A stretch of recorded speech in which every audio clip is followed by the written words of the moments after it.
What's up, YouTube? This is Bystander89, and I'm coming to you today with a deck profile on Domain Monarch. Now, Domain Monarch is pretty much one of the best anti-meta decks we could be running in today's format. It has great matchups against Trickstars, Sky Strikers, and Goukis, being able to control what they can do and overpower them as well. So without further ado, we can turn around and get into it. Alright, first and foremost, I'm running 2 copies of Caius the Mega Monarch. Now, I like Caius the Mega Monarch in this because there's a lot of Dark Tribute monsters in this deck, and you pretty much can be getting a lot of monsters onto the field at one time, tributing them off, and getting his extra effect. Now, when Caius the Mega Monarch is tribute summoned, you target one card on your opponent's field, banish it, and then they lose 1,000 points of life points, which is great, especially in the new end of match procedures. Keep that in mind. So the other thing about it is that if you use a Darker Tribute monster to tribute summon it, you can target another card on the field and remove it from play as well, or banish it as well. And that right there is the primary reason why I like this card in this deck above things like Thestalos or Mega Mobius, because you're actually just removing cards from the game and depleting your opponent's resources. That's why he's at 2. Like all Mega Monarchs, if you have a Tribute Summon monster on the field, you can actually just use that one Tribute Summon monster as a Tribute fodder instead, which is even cooler. Alright. Then, of course, you have Edia, the Heavenly Squire. Basically, whenever she's normal summon, you can search your deck for 3 copies of Eidos. And when whenever Eidos is summoned, you get an extra tribute summon for your turn.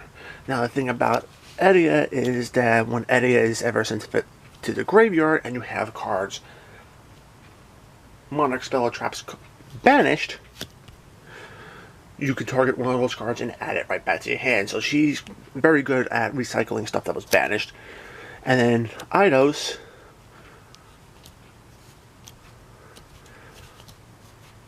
whenever he's in the graveyard and you have an Edia in your graveyard, you can actually banish him, summon the Edia, which brings out another Eidos from your deck. Awesome.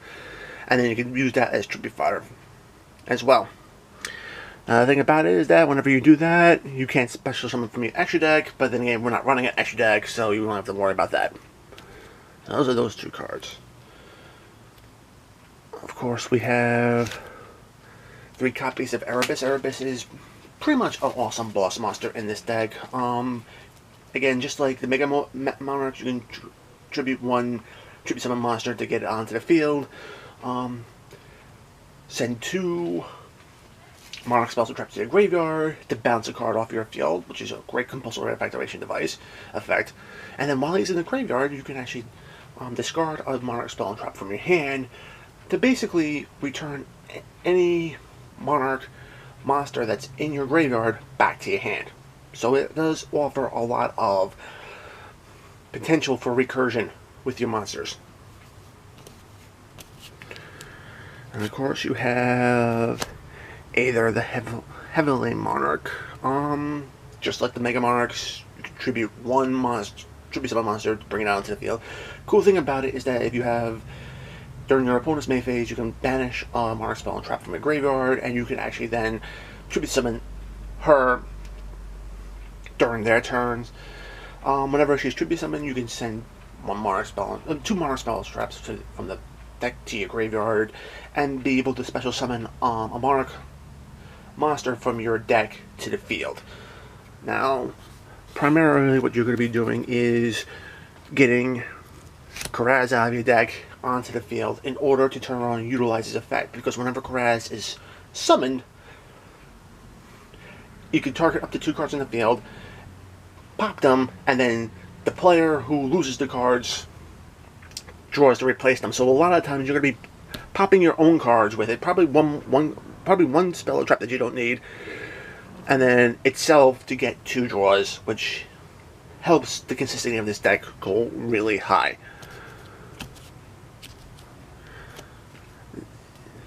And there is one other card that can actually help us get multiple Karazes in a turn, or actually use Karaz multiple times in a turn, and this is not it. This is a spell card I'll show you. This is Majesty's Fiend. I'm actually running this card in the deck over Vanity's Fiend, primarily because Majesty's Fiend is actually searchable. Vanity's Fiend is not, making it a little bit easier to get in the field. And not only that, but once it hits the field, all monster effects, whether it be on the field, in the hand, or in the graveyard, cannot be activated. And that hurts a whole lot of decks. Alright, playing this against Trickstar shuts down their burn effects, it shuts down their hand traps, and it even turns around and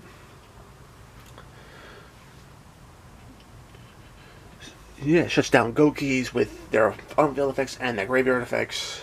It can shut down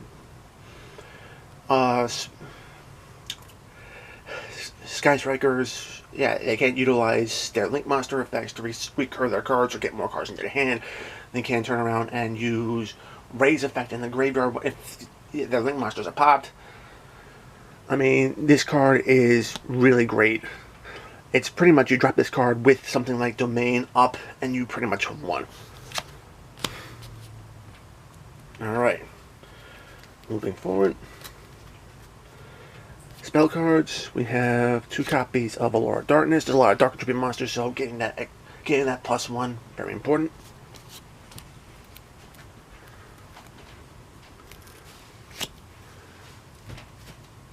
Three copies of Domain of the True Monarchs. Awesome card. Shuts down your opponent's ability to special summon from the Escher deck. It allows you to reduce your Mega Monarch monsters by level by 2, so you can get them out easier onto the field, and it even boosts your Monarch monsters or Tribute Summon monsters attack by 800 whenever they attack other monsters. So all of this is a great card. You either want to save this card or search this card in your opening hand a lot. Alright, March on Monarchs, which is great because your opponent can't destroy your Tribute Summon monsters or target them with card effects. Great protection card. 1/1, this bit just to discard a big monster from your hand to get out Idiot, just to get that going. Pantheism, awesome spell card that Monarchs have. Pitch a Monarch spell, trap from your hand, draw 2, and then while it's in the graveyard you could banish it, reveal 3 Monarch spell and traps. Your opponent picks 1 to add to your hand. So basically you can actually reveal 2 Tenacities and 1 card you want, and it's basically telling your opponent, hey, either give me what I want or I'm going to take what I want. Which is great. I know the OCG recently got this card back at multiples. Fingers are crossed that we might see this card back. And the TCG at multiples too. And of course we have Reinforcement of Army. Again, this is to get Eddie out of the deck into your hand, get that going. Now, the cool card about this is that Restoration of the Monarchs. Now, this is an awesome card because we actually just recently got this in Flames of Destruction, and this card really helps when we have a Karaz in the graveyard, especially after we summon it with Aether's effect. Primary reason is because we can actually turn around and banish Eidos, get Eddie and another Eidos onto the field, activate this card, bring out Karaz, pop the 2 mini monsters to get 2 draws, and then while equipped with this card, it actually counts as 2 tributes. So if you have a bigger monster in your hand, you can actually then turn around and tribute off Karaz for that big monster. So it opens up a heck of a lot of plays. And adds a little bit more consistency to the deck, which this deck needs.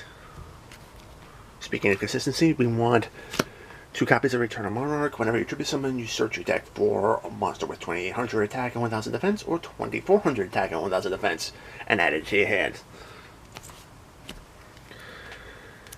Of course, we have things like, I'm actually maining 2 copies of Shared Right. This is great against pretty much every deck because every deck searches.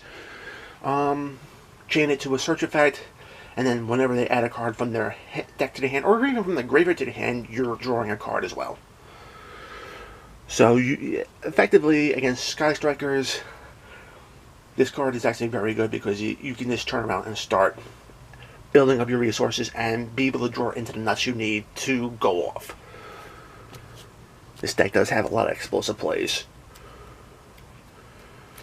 3 copies of Tenacity. Basically, flash a Monarch card in your hand that has either 2000 attack or 2400 attack, and then start your deck for what you need. Last but not least, any good tribute summon deck needs to be running this Monarch Storm Forth, primarily just to turn around and utilize your opponent's monsters as tribute fodder. Moving on to the traps.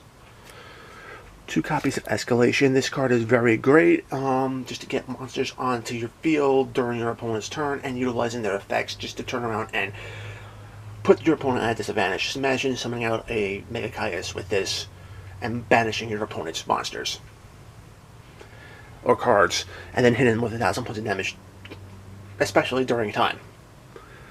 Very important to have. The Monarch's Erupt, 2 copies of that. Don't have an extra deck, so you don't have to really worry about this card not being activated. Activate this card, all monster effects, except for tribute summon monsters, will be negated. Great card. This card in tandem with Domain really does put a hurt on your opponent. And of course we have the Prime Monarch. Prime Monarch can actually take 2 Monarch spells and traps, recycle them back into your deck to get an extra draw. With this particular build, I tend to be using that effect a little bit more often. But it does have the ability to banish a Monarch spell and trap card to get this itself onto the field as a monster, so you can use it as tribute fodder as well. So there is a utilitarian. Like I said, I use the first effect a lot more in this deck than I am using its second effect. But it's there if you need it. Okay.